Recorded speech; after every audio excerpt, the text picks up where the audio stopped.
hubo un encubrimiento, ¿verdad? No fue descubrimiento. Tampoco descubrieron América, porque aquí no se llamaba América. Y es una tontería decir, venimos y los descubrimos, ¿no? Nosotros vamos a Europa y vamos a descubrirlos, ¿no? Aquí había autoconocimiento, ¿no? La gente sabía de sí misma. Ahora llegan a Veracruz, Río Grijalva, y que los indígenas eran tontos para no saber cómo se llamaba el río, o Mar de Cortés, ¿verdad? Nueva España. No, aquí no se llamaba Nueva España, aquí se llamaba Náhuatl. Entonces, de ahí empiezan a cortar tu autoconocimiento y tu raíz, ¿verdad? Y fíjate nada más, quien logró la independencia de este país y quien hizo la revolución de este país fueron los indígenas, o los mal llamados indígenas o indios, como dices, ¿no?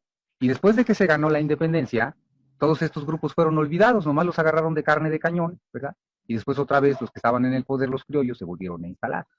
Y desde hace 500 años, México es un botín, es un saqueo tremendo.